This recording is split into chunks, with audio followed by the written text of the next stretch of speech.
오늘 저와 함께 읽으실 말씀은 에스라 6장 21절에서 22절까지의 말씀입니다. 에스라 6장 21절에서 22절의 말씀을 한 목소리로 읽겠습니다. 사로잡혔다가 돌아온 이스라엘 자손과 자기 땅에 사는 이방 사람의 더러운 것으로부터 스스로를 구별한 모든 이스라엘 사람들에게 속하여 이스라엘의 하나님 여호와를 찾는 자들이 다 먹고 즐거움으로 이랫동안 무교절을 지켰으니 이는 여호와께서 그들을 즐겁게 하시고 또 아수르 왕의 마음을 그들에게로 돌려 이스라엘의 하나님이신 하나님의 성전 건축하는 손을 힘있게 하도록 하셨음이었더라. 아멘. 에스라는 제사장이자 학자이자 훌륭한 지도자였습니다. 에스라라는 이름에는 도움이라는 뜻을 담고 있는데 그는 하나님과 그의 백성을 섬기는데 전 생애를 바쳤다라고 해도 과언이 아닐 만큼 순종하였던 사람입니다. 에스라라는 이 책은 하나님과 하나님의 약속인 유다 백성이 다시 그들의 땅, 약속의 땅으로 돌아갈 것이다 라는 그 약속에 초점을 맞추고 있는 책입니다. 이 약속은 에스라 1장 1절에서 밝힙니다. 예레미야의 입을 통하여 하신 말씀을 이루게 하시려고 라고 이야기하면서 예레미야의 예언인 유다는 70년 만에 귀환할 것이다 라는 이 약속을 상기시킵니다. 이 예언은 에스라 인생의 중심이 되어서 마침내 예루살렘으로 가는 두 번째 행렬을 인솔하여 돌아오기까지 이릅니다. 한 세대가 넘는 기간 동안에 타국에 살았습니다.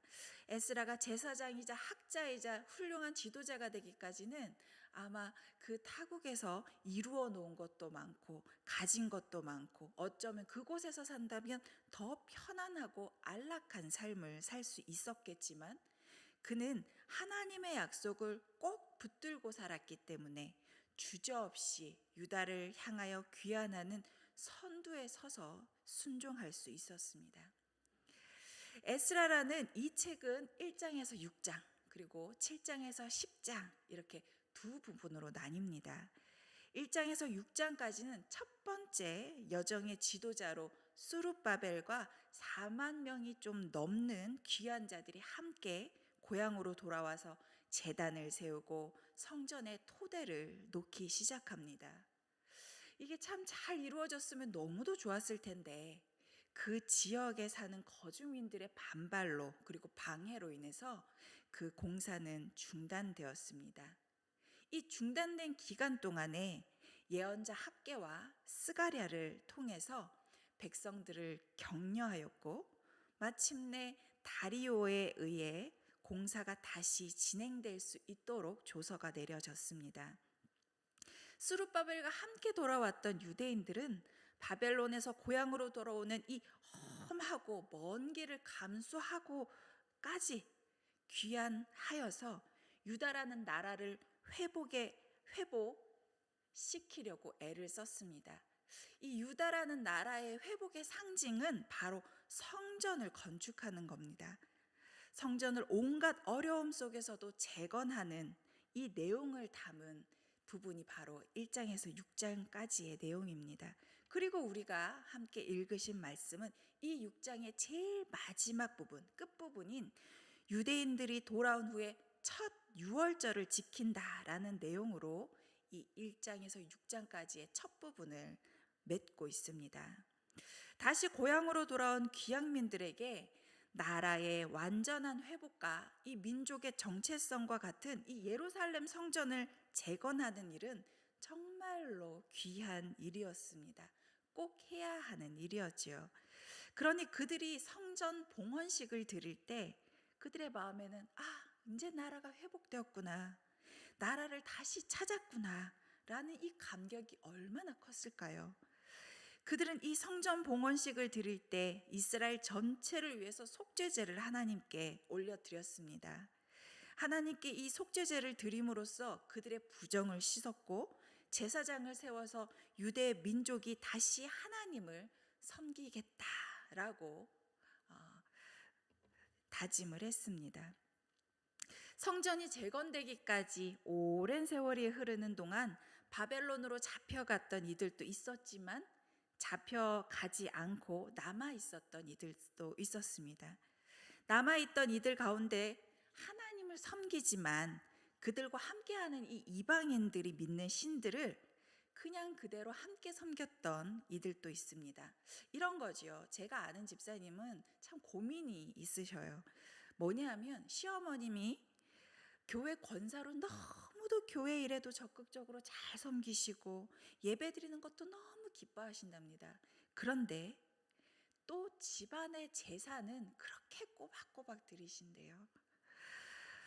하나님을 믿으면서도 조상신도 함께 섬기는 것, 내 자녀에게 좋다면 예배도 드리고 제사도 드리는 것에 거리낌이 없어서 전혀 잘못됐다라는 것을 생각하지 않는 것. 네, 지금 바로 유다 땅이 이런 상황인 거지요. 하나님도 섬기지만 풍요를 가져다 주는 신, 농사를 잘 되게 하는 신들도 함께 섬겼습니다. 21절에서는 이렇게 기록합니다.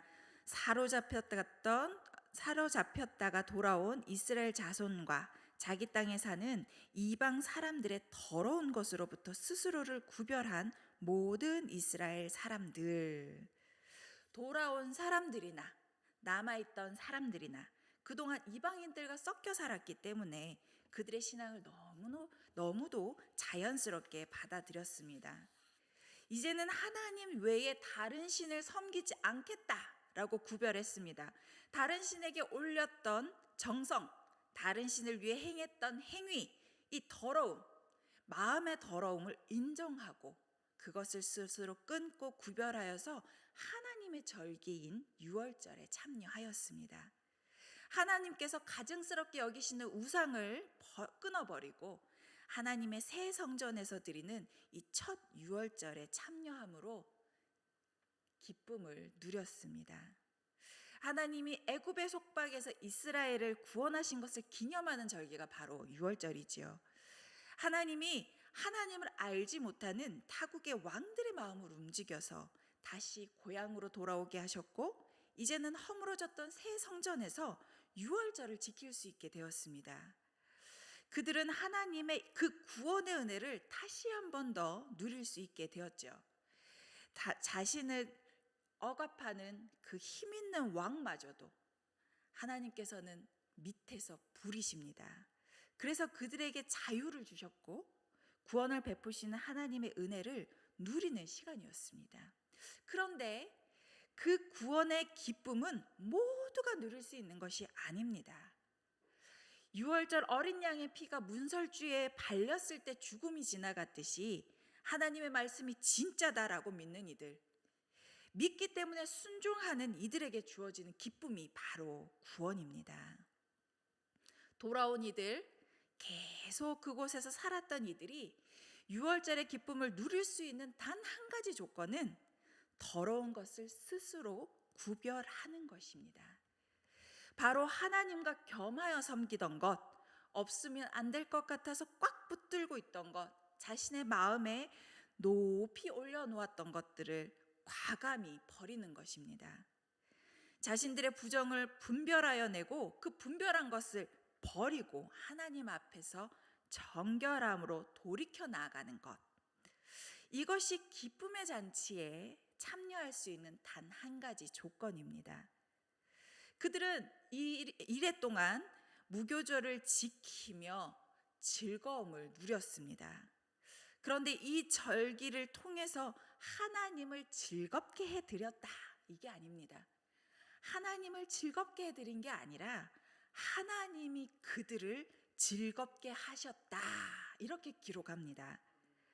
무교절을 구별하여 지내면서 하나님을 기쁘시게 해드린 게 아니라 그 무교절을 보내는 유대인들의 기쁨을 하나님이 누리게 하셨다라는 이 사실에 주목해 봅니다. 우리는 우리가 가진 부정을 스스로 정결하게 할 수 없는 존재이며 스스로 구별할 수도 없을 만큼 연약한 존재들입니다.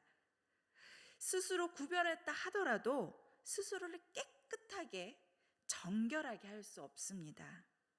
우리는 이렇게 만질 수 있고 보이는 우리의 이 피부, 몸 하나도 다 깨끗하게 씻을 수 없는 사람들이 아닙니까?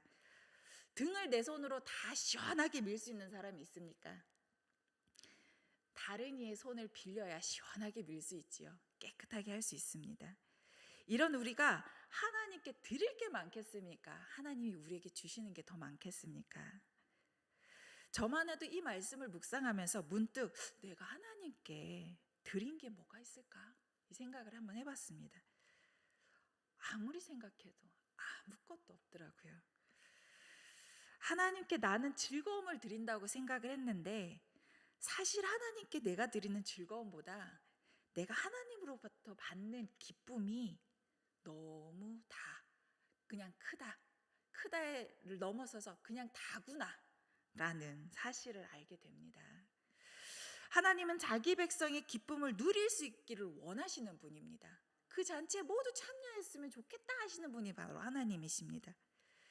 하나님 앞으로 감히 갈 수 없는 우리를 위해서 가장 사랑하는 아들 예수님을 이 땅 가운데 보내주셨습니다. 덕분에 우리는 하나님 가까이 갈 수 있는 길이 열렸습니다. 그런데 우리는 그 길을 통해서 하나님께 나아가고 있습니까? 하나님과 가까이 가려고 애를 쓰고 계시는가요? 저 마음에 그 질문을 던져봤을 때 맞다 보다 아니다 라는 게 정직한 답이더라고요. 우리가 하나님께 더 다가갈 수 있도록 하기 위함이 아니었습니다. 우리는 애초에 보이지 않는 하나님보다 보이는 것을 더 갈망하는 사람들입니다. 이런 사람들이니 그것을 너무도 잘 아시는 하나님께서 우리와 함께하고 싶으셔서 우리에게 찾아오고 싶으셔서 우리를 만나고 싶으셔서 그 아들을 보내신 겁니다. 부정을 정결하게 씻는 능력이 없는 우리를 위해 예수 그리스도를 이 땅에 보내주셨습니다. 흠없는 어린 양으로 인류의 죄를 대신 지시고 죽으셨습니다. 그리고 부활하심으로 우리에게 그 부활의 기쁨을, 우리에게도 영생이라는 즐거움을, 하나님의 자녀됨이라는 이 영광스러운 자리를 선물해 주셨습니다. 그래서 우리는 소망이 없어, 희망이 안 보여, 망했다라고 하는 이 세상에서 우리가 소망을 가질 수도 있고 평안한 기쁨의, 이 평안의 기쁨을 누릴 수 있게 되었습니다. 구원의 예수님으로 인해서 우리에게 구원이 예수님으로 인해서 우리에게 주어졌다라는 이 아는 것, 그리고 이 아는 것이 믿음으로 바뀌어서 구원이 내게 베풀어졌다는 이 사실을, 소망이 내게 있다는 이것을 알고 믿음으로 즐거워하는 우리가 되기를 원합니다. 부활절 두 번째 주를 보내고 있습니다. 우리도 새 성전에서 하나님이 주신 즐거움을 누림같이 예수 그리스도로 인해서 우리를 새롭게 하신 하나님의 즐거움의 잔치에 참여하는 하루를 살아가시기를 소망합니다. 한 목소리로 합심하여 기도드리겠습니다. 사랑의 하나님, 오늘도 우리에게 말씀하시고 그 말씀을 붙들며 하루를 시작하게 하심에 감사드립니다. 주님의 말씀이 우리의 삶에 비치고 기림을 기억하며 주의 말씀을 의지할 수 있는 은혜를 주옵소서. 주의 말씀의 풍성함이 주는 자유와 평안을 누리게 하옵소서. 오늘 또 세상 가운데서 고군분투하며 살아가는 우리의 삶에 주님의 긍휼을 베풀어 주사 어디에 있든지 믿음을 지키며 빛이 되고 소금이 되는 삶을 살게 하옵소서. 감사드리며 예수 그리스도 이름으로 기도드립니다. 아멘.